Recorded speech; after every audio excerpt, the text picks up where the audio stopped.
Abakunzi ba Forbes official ndabasuhuje ndi Joseph Iradukunda ni kumwe na mugenzi wanjye Bayingana Semugeshi. Reka nguhe ikaze ko nawe ufite platform. Urakoze cyane Joseph, ni Semugeshi Bayingana Dossier Analytique, niyo platform nkoreraho Bahita banajyaho baratambutsaho yego amakuru agezweho mu burasirazuba bwo hagati. Nishimiye kubana nawe Joseph kuri Forbes official. Ndagushimiye cyane, nanjye nishimiye kubana nawe, ariko by'umwihariko n'abakunzi ba Forbes official. Ngira ngo tuzajya tubana mu biganiro byacu bitandukanye, ukora subscribe kugira ngo ibiganiro byacu bijye bikugeraho. Reka twinjire mu makuru akomeje kuvugwa mu burasirazuba bwo hagati bw'isi. Nk'uko muri kubibona, murabona ubwato bwa Iran na byanditswe ko Global Surveillance yanditse ko ubwato bwa Iran bwahagarikiwe mu mazi yo muri Aziya. Bamwe baratangira kuvuga bati Hormuz ivuyeho, hakurikiyeho Aziya, noneho ni uguhigana bukware, ni ukuva hirya iburasirazuba werekeza iburengerazuba cyangwa se n'iburasira bwaryo. Bivuze iki kuba ubu bwato bwahagarikiwe hariya mu mazi ya Aziya, Bwana Semugeshi? Icyo bisobanuye ni uko iyi blockade itari ku muhora wa Hormuz gusa, ahariho hose hagaragara ubwato bwa Iran, Leta Zunze Ubumwe za Amerika ziteguye kwita zibuhagarika. Hari amakuru amaze iminsi ajya hanze agaragaza ko hari buranaza camouflage cyangwa se mu Kinyarwanda turabyita nko kwiyoberanya kujya gukorwa, kuko akenshi aya mato yo mu mazi y'ubucuruzi gituma agaragara nuko igihugu agiyemo cyangwa se yerekejemo haba hari idarapo. Ngira ngo urabibona hano hari idarapo rya Iran, hari idarapo rya Amerika na bwa bundi bwahagaritswe bw'Ubuhinde, abonye ko bufite ikirango cy'Ubuhinde. Aya mato aba asa nkaho nyine ahagarariye ibihugu, haba harimo ibirangantego amadarapo y'ibyo bihugu. Aha rero na zimwe muri camouflage Iran yagejeje gukora mu minsi yatambutse yo kohereza amato adafite ibirango, nayo ayo Amerika yakekaga yahitaga ahagarikwa kubera ko itegeko rusange nuko nyine buri bwato buba bufite idarapo. Byumvikana niba batanaribonye rero baraza kugira amatsiko bamenye se ni iki kijya mbere.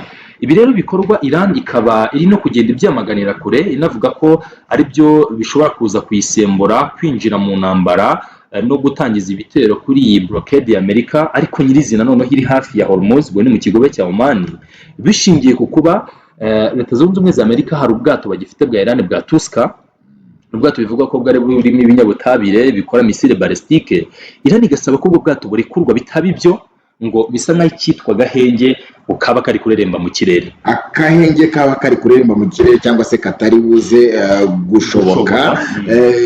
Amerika yakomeje gutanga icyo nakita nka ultimatum, ibwira Iran ko noneho amatariki yiyongereye kugera ku itariki 27 hari buze kugira igihinduka ku masezerano y'agahenge niba Iran itubahirije icyo Leta Zunze Ubumwe za Amerika zisaba mu buryo ubwo ari bwo bwose. Nabonye ibitangazamakuru bitandukanye bikomeza kugenda bibivugaho, ariko uri kubona Iran iri buze kuva ku izima mu gihe nayo yavuze ko iyi blockade ya Leta Zunze Ubumwe za Amerika itarakurwaho, nta kintu Iran iri buze kongera gukora cyangwa se kuganira na Leta Zunze Ubumwe za Amerika.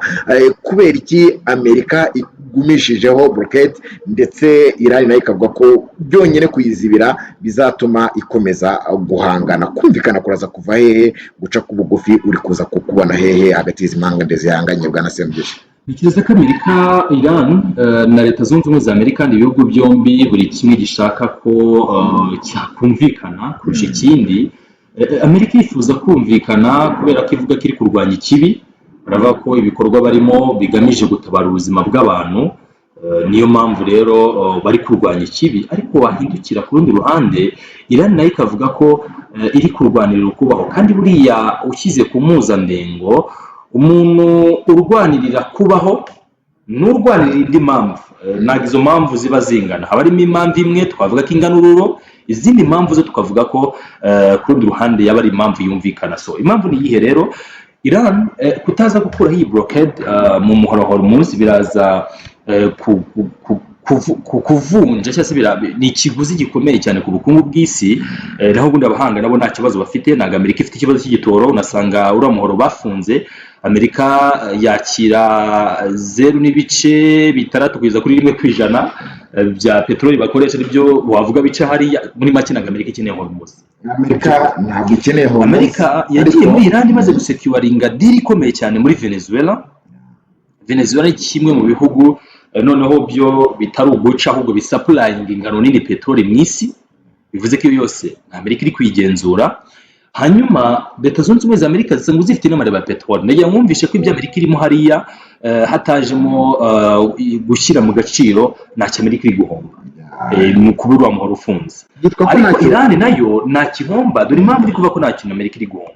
Amerika nta kihomba kubera ko yo ibi biciro, uretse ko ibiciro wenda bitumbagira bishobora gukoma hose kubera ko peteroli twayigize centre y'ubucuruzi bwose mpuzamahanga. Niba kagunguru kagiye kugura amadolari 100, ntabwo kari bugura 100 gusa mu burasirazuba bwo hagati, ni ibiciro rusange bita bijya hose mu isi. Niho Amerika yahombera, ariko mu buryo bufunguye nk'igihugu nta kibazo cya peteroli bashobora kugira. Ariko noneho mbihuze na Iran nayo, iyo none iri mu rugo na Iran ibirimo, navuga ko bamaze imyaka 40 babirimo, barabimenyereye. Iran si ubwa mbere yabifatiwe, imaze iminsi n'umwe ifatirwa ibihano, amayira arafunze muri Iran n'ibindi bigiye bitandukanye. Aha rero nihataza guca bugufi, ibi bisa nk'aho ari demand. Ngira ngo usubire hano ku rukuta rwa Marionofo, hamwe twabanjirije, hari inkuru yari iriho iyo nkuru yavugaga bya kariya gahenge, turuvuga ni kuri Global Surveillance, subira inyuma gato turebe ko tujya kuri Global Surveillance. Ahavugwaga nyirizina ibyari amato. Mwereka inkuru nari mbonyeho gato. Inkuru rero yari iri hariya yavugaga ko n'ubundi Amerika isa nkaho ishaka, iri muri demand kandi Iran ikeneye negotiation. Global Surveillance nubwo nari kuyibona, ariko ngira ngo twahita tuyishaka kugira ngo abadukurikiye babashe kubona aya makuru. Global Surveillance, yego.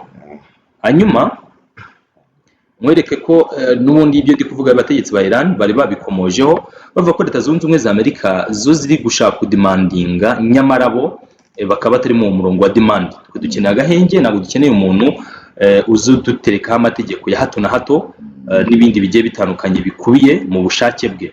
Nicyo mbona Iran isa nkaho irimo irarwanya kuri Leta Zunze Ubumwe za Amerika.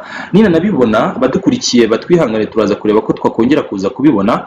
Gusa nuko bimeze, Amerika isa nkaho iri kwinjira mu biganiro izanye amategeko.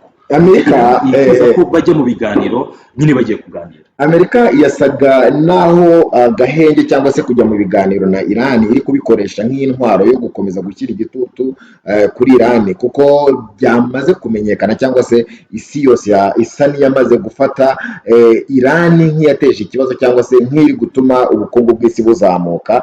Amerika nayo ikigaragaza buzamba, Amerika nayo ikigaragaza nk'umucunguzi w'isi, igatangira gutanga amategeko nyine nk'iyagabye ibitero kuri Iran, ishaka kwigaragaza nk'ifite mu biganza gukemura ikibazo. Ubwo rero bagombaga kwerekeza mu biganiro, tuje twaze tubigarukaho. Iran yagaragaje ko ibiganiro byagombaga kuyihuza na Leta Zunze Ubumwe za Amerika muri Turukiya ubwabyo nta gaciro bifite. Iran igashingira ku kuba iyo igiye kuganira na Leta Zunze Ubumwe za Amerika haguma amatangazo asohoka atanzwe na White House muri Leta Zunze Ubumwe za Amerika asa n'agaragaza ko Iran nitemera ko baganira hari ikindi cyemezo ngo gikomeye kirenze gufatwa. Turamuraraswa ngo mufungure Hormuz, turica abayobozi, ngo turashaka gusubiza igihugu cyanyu ngo aho cyahoze mu myaka ibihumbi ishize. Ibyo ngibyo rero Iran ikabifata nk'ibikangisho biherekeje ibyo biganiro. Ivuga ko kujya mu biganiro atari umwanya wo guterwa ubwoba, ahubwo ari umwanya wo kumvikana kugira ngo hagire ikigerwaho. Ari nayo mpamvu yafashe icyemezo cyo kudasubira muri ibi biganiro, itegeka Leta Zunze Ubumwe za Amerika kubanza kubahiriza ndetse kubaha uwo bagiye kuganira nk'umugabo ufite ijambo, kugira ngo ibi biganiro bigire icyo bigeraho. Nkaba mbona rero aricyo cyatumye Iran ihagarika kongera kuganira na Leta Zunze Ubumwe za Amerika, kandi ikaba yaravuze ko itazisubiraho mu gihe Amerika itarahindura imyumvire nk'iyo ngiyo. Ibyo byose ariko kugira ngo Iran yemere ko byagezweho, nuko iyi blockade Amerika yashyizeho izabanza ikayikuraho, Iran ikidegendera umuhora wa Hormuz ndetse n'ibicuruzwa byayo bigatangira kugenda. Narindi ku makuru navuga ko agezweho bwana Semugeshi, nabonye ibitangazamakuru bikomeza gutrolinga akanakonje ntakakwereka. Urabona Iran Force Media yo yapostinze ivuga ati who do you support right now, ngurashyigikira ndaka kanya. Hari Benjamin Netanyahu wa Israel, akaba Mojtaba Khamenei, uyu nguyu akaba ari we wa Iran, na Donald Trump wa Leta Zunze Ubumwe za Amerika. Abagabo bose uko uri kubareba hano ku ifoto, navuga ko amatora yatangiye gukorwa, ariko abari gukora ibi byose birasa naho bari gushinja Leta Zunze Ubumwe za Amerika guteza ikibazo isi, ndetse bagashaka kugaragariza amahanga ndetse no kugaragaza icyo imibare iri kuvugwa. Ngira ngo izi troll zikunda gukorwa cyane y'abantu bari mu ntambara kugira barebe ukunzwe ninde, akunzwe kugiriye kigero, akunzwe nande. Iran rero iri gukora ibi ngibi mu gihe amaze no gufata icyemezo nk'uko uri kubibona hano, aho ivuga ko ngo bidashoboka kongera gufungura umuhora wa Hormuz mu gihe kuzibira kwa Amerika gukomeje, cyangwa se gufungira nyine Iran mu buryo bwose bukomeje. Inkuru urayibona aha ngaha, byatangajwe na Mohammed Bagheri Ghalibaf, iyi ni intumwa nkuru ya Iran mu biganiro na Amerika. Iyo yavuze ko ngo bidashoboka kongera gufungura umuhora wa Hormuz hashingiwe ku kurenga ku gahenge kose gashobora kugaragara, aho yavuze ko uko kurenga nyine ku gahenge kurimo ngo kurenga ku gahenge kurimo n'ibizibira amato, cyangwa se bikomeje gukumira amato n'ikorwa ry'ubucuruzi bwa Iran. Avuga ko ibyo bingana ngo abigiranye n'ishimutwa ry'ubukungu bw'isi, ndetse no kuba ako gahenge k'intambara gashobora gukomwa mu nkokora mu buryo bumwe cyangwa ubundi. Ibyo byose n'ibikomeje kugenda bivugwa, ariko kandi bishobora kuza kujya mu buryo mu gihe Leta Zunze Ubumwe za Amerika zafata icyemezo cyo kugira ibyo bakemura ku ruhande rwa Iran kugira ngo ibintu bikomeze kugenda neza. Ikindi gikomeje kuvugwa nabwira abakunzi ba Forbes Official, nuko umwariye ukomeye cyane wa Leta Zunze Ubumwe za Amerika ni Iran y'Amajyepfo yamaze gufata icyemezo cyo kwivuganira direct n'igihugu cya Iran. Bwana Semugeshi, aho Afurika nako Corée du Sud yafashe umwanzuro kwigira kureba Aragachi wa Iran, amusaba ko byibuze ubwato butwara peteroli n'ibindi bicuruzwa byahabwa amahirwe yo kujya byitambukira birengagiza ubufatanye bari basanzwe bafitanye na Leta Zunze Ubumwe za Amerika. Bamwe bavuga ko batangira kubigereranya no kuba Amerika yatsinzwe burundu, ndetse n'abayo batangiye kuyivaho, n'umwana yirereye nka Iran y'Amajyepfo na Corée du Sud nabyo nawe atangira kugaragara nyine nk'utangiye gutererana papa we. Ibi biraza kuba kubera ko n'ibyo uri gukubwira ubundi akenshi y'amagara aterewe hejuru, akenshi twisanga buri wese ari gusamaye. Nta yandi mahitamo rero Korea y'Amajyepfo ifite nitaza kwicunga no gucunga ikibuga cyayo. Amerika tuvuga ni igihugu cy'igihangange mu isi. Amerika ifite ubukungu buhagaze neza, bafite ingengo y'imari ibarwa mu matriliyoni y'amadolari y'amanyamerika. Ni Korea y'Epfo nibyo nayo yinjiye muri urwo rutonde rw'ibihugu bikoresha ingengo y'imari iri mu matriliyoni, ariko baracyari hafi. Amerika ibakubye inshuro tabura kuvuga ziri muri 13 14. So mu buryo bw'ubukungu n'ibihugu bidateganya ariko bisabwa gusa nkaho bibaho ubuzima bumwe. Na Korea y'Epfo bakomeza kuba pretendinga, biraza kwisaba ko ica ruhinga nyuma ijyana amasezerano n'abacuruzi n'abo barabo cyangwa se abaperesi bareba ko bacuruza nyine bitaba ibyo ubukungu bwo baraza kubona buhanano, kuko niba ari kimwe mu bintu ushobora gushyira ubukungu bw'ibihugu hasi, ibura rya peteroli ukurikije uko ubukungu bwubatse kuri ubu, biza ku mwanya w'imbere cyangwa se ku mwanya w'ibanze mu bishobora gutuma isi mu by'ukuri nyine ibibazo bigenda uko Joseph. Ibibazo bigenda ubwo. Reka dusoze Semugeshi nkubaza ku myitwarire ya Iran iri kugaragara ubu ngubu kurasa ku mato amwe n'amwe ari guca mu muhora wa Hormuz, Amerika nayo ikitambika amato amwe n'amwe ya Iran. Ibi byo biraza gucura iki?